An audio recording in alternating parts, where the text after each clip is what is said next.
It is always great catching up with my next guest, and glad to see him back in action. He's going to be fighting September 17th against Louis Cosce. It's Trevin Giles back here on the program. Trevin, how are you, man? I'm doing great. Thanks for having me. Are we in the man cave right now? I feel like this is the first time we've done an interview here. It looks, I see the poster in the background. Is that accurate? Yeah, somewhat. It's just like a little media room, little cool like theater room for me that my wife put together, and she got like all my pictures from fights and stuff on the wall. So yeah, it's somewhat my man cave. Are those movie theater seats? They look like them, like the nice leather seats. Yeah, they are.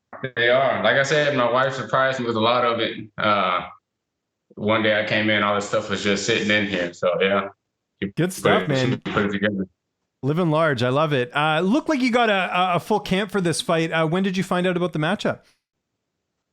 I found out. I want to say it was like 3 months out from the fight when I found out about it. Originally, actually, I was supposed to. I didn't know this, but they lined me up with his brother. Okay. But it was like short notice, and I told him, at that time I wouldn't make weight or be able to be healthy and fight. So now I was like, oh, no, I can't do that one, not at this notice, or whatever. And then they ended up giving me him. So I was like, okay, yeah, cool. And I had plenty of time to do it and get my weight down and stuff, because I'm not naturally like a 170 fighter. I think I feel like naturally I'm going to walk around over 200 pounds, so something short notice it will probably have to be middleweight. Yeah, I was going to say, because I've met you in person. I remember years ago in Vegas, I forget which fight it was, but I remember us doing the interview, and I'm 200 pounds. Granted, I'm not a pro fighter, but that's crazy. You make the 170 mark. Is that the plan, though, going forward? I mean, it certainly looks that way, that you're going to stay in this weight class. Do you feel like you're more optimal at 170? Yeah, I'll stay at 170. And like I said, if I end up taking a short notice, then I'll fight at 185 without a problem. I mean, I've been doing that for the longest already, so. If I end up having something short notice one day, then it'll be middleweight, but I plan on staying at 170. That makes sense. How difficult is that with your day job being a police officer? Because I know you got to cut weight, but you got to eat healthy. So is that a lot of meal prep? Like, how do you do that? Well, so actually, I'm no longer a police officer. Oh, okay. I resigned after the last fight. I felt like my focus wasn't where it needed to be as far as fighting and as well as being a police officer. I didn't want to be. I like to hone in on one thing, So I got away with it for a while, just being a fighter and also being a police officer. But now I'm focused on just fighting. So it's a lot easier. A lot of my time is dedicated towards fighting, towards my nutrition and my conditioning and stuff like that. So it's going to be totally different. But yeah, in the past it was kind of tough, trying to train in the morning. I would only have time to train in the morning because I was working the evenings as a police officer. I come home, get some sleep, wake up, shower up, eat what I can, head back out to training, and same thing until the weekend. The weekend was the only time I really had to focus on just fighting and not have to do anything else. But then even still, there was family time, so I still got to spend time with my family. That's always been important to me as well. That's crazy. So, I was just going to say, because we've been doing interviews since I remember we've been doing interviews since you went to school for policing, then you got the job. So that must have been a really difficult decision to resign. But at the same time, you have this career in the UFC. So how difficult was that decision? For me, it wasn't really that hard. I mean, I always got love for the Houston Police Department. But for me, it wasn't that hard just because fighting isn't something that I know I'm not going to do it forever, right? Like, this isn't one of those things. It's not the healthiest thing to do for a really, really long time, So if I'm going to do it, then I need to do it.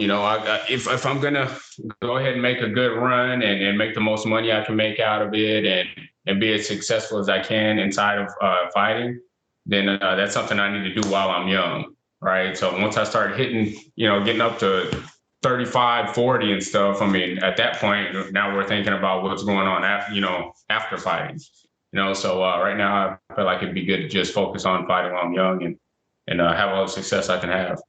Do you plan on going back to the police force after your career's over, or will you sort of assess that once your fighting career does come to a close? I think that's something that would be assessed once it comes to a close.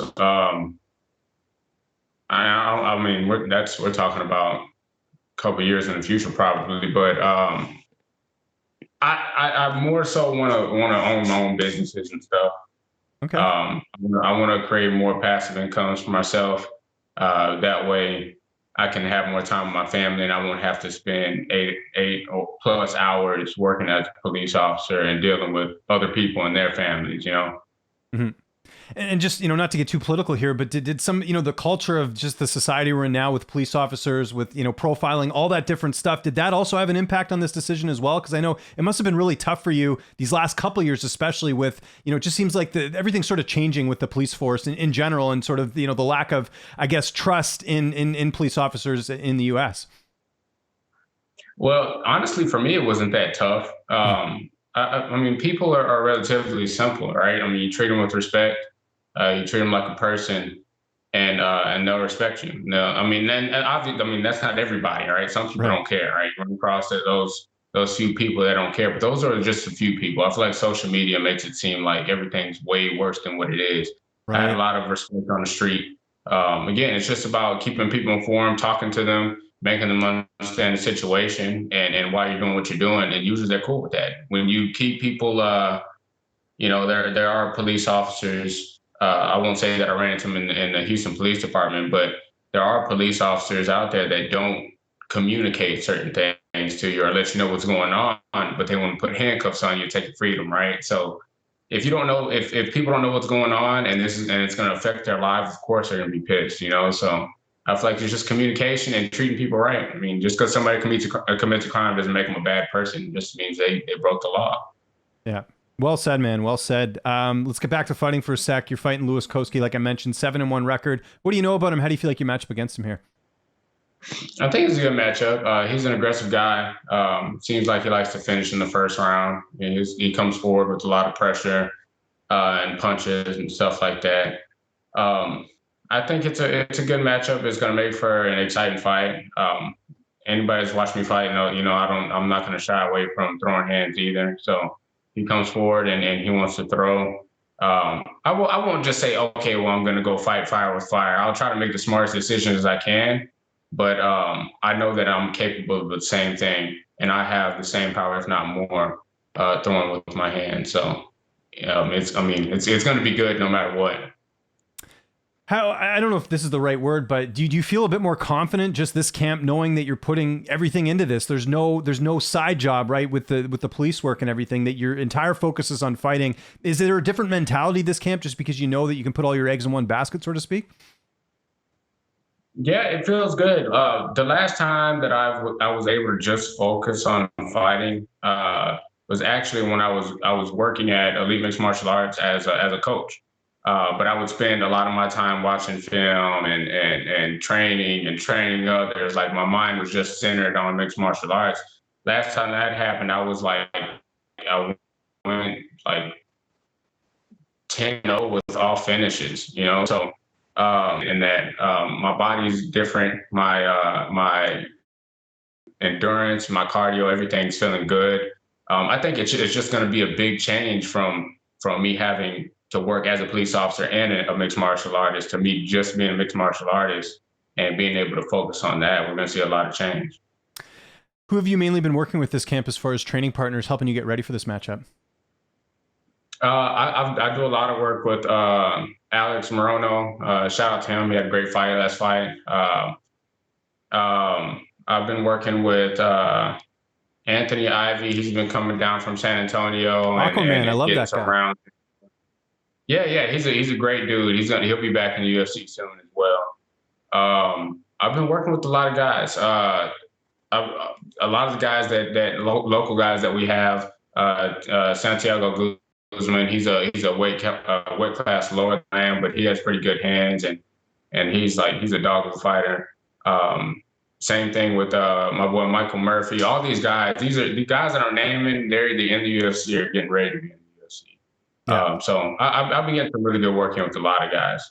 Yeah, and you need that variety as well, right? Like of just having, up and comers, getting different looks, and just because you're not at like a big gym, that doesn't mean you're not getting better training. Because again, it's probably more focused towards what you want, anyways. It's not like that big gym atmosphere, right? Right. Yeah, exactly. Right. And sometimes it's sometimes good because you can pick up on a lot of things from different guys. So having a variety is pretty good.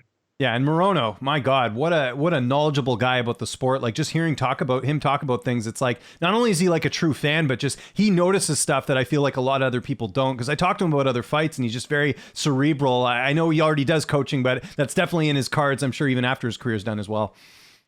Yeah, yeah. He pays attention to detail, and he really appreciates technique inside the sport and the creative things fighters do to make fights work in their favor. All right. So he's really good. I mean, I love sparring with him and everything, just getting knowledge from him.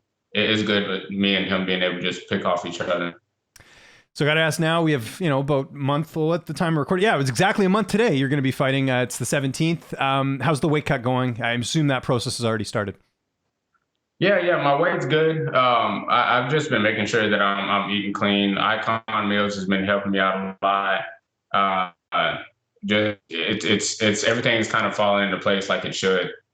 First, I was kind of getting a little too light, and then which is kind of always good, right? Because you can eat more now, right? So, but right now I'm sitting at a really good weight, and the weight cut. I'm hoping that the weight cut is going to be optimal this time because last time I felt like I could have cut a little more. I wasn't like totally depleted or anything, so it was pretty good. But I feel like I could have cut a little bit more, maybe been a little bit bigger.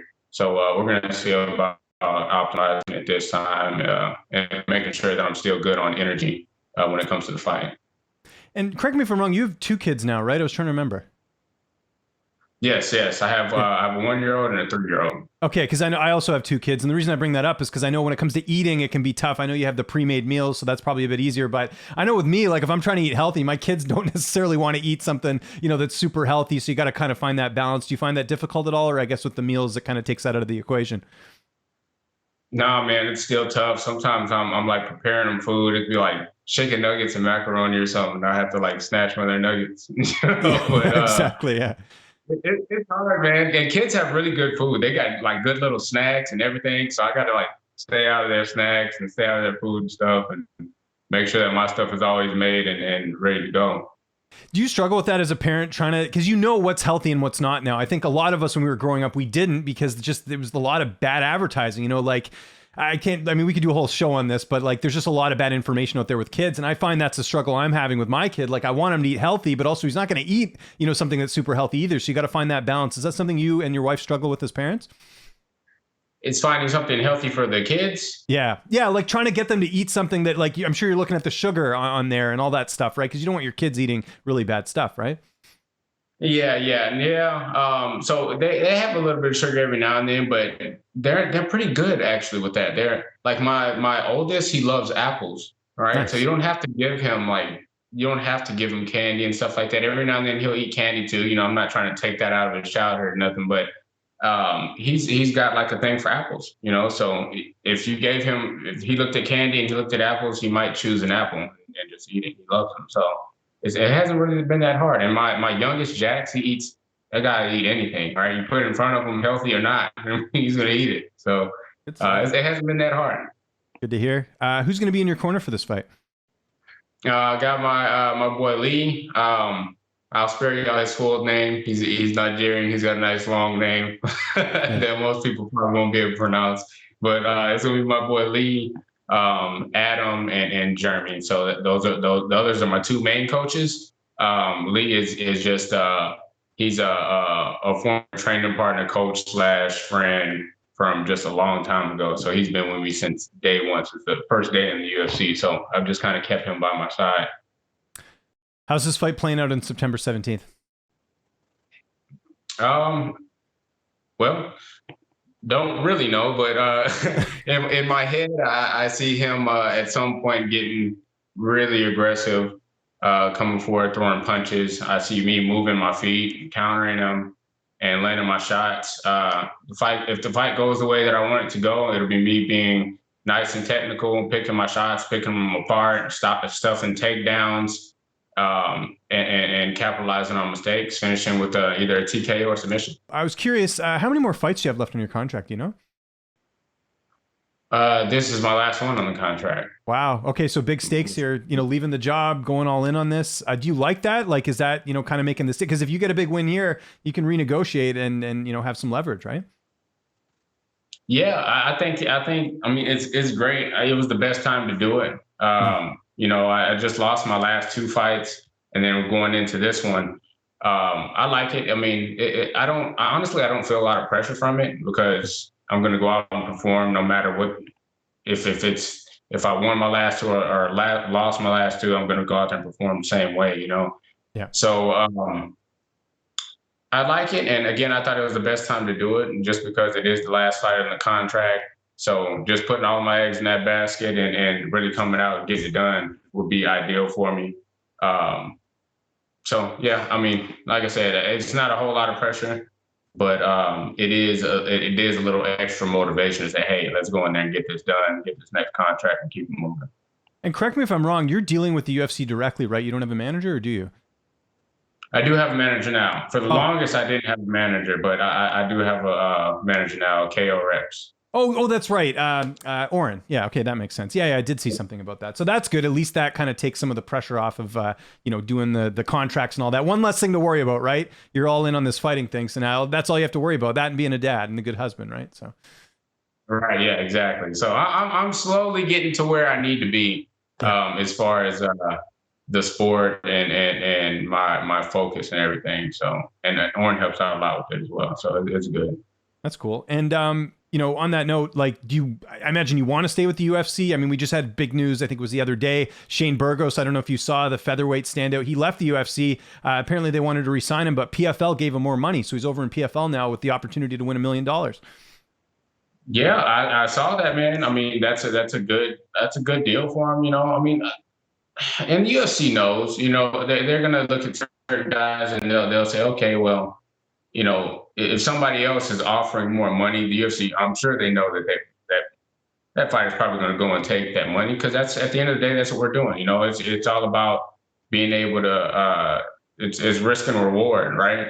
So if I'm going to risk fighting these guys who are studying to try and hurt me, obviously I'm going to take the money, Mm-hmm. So.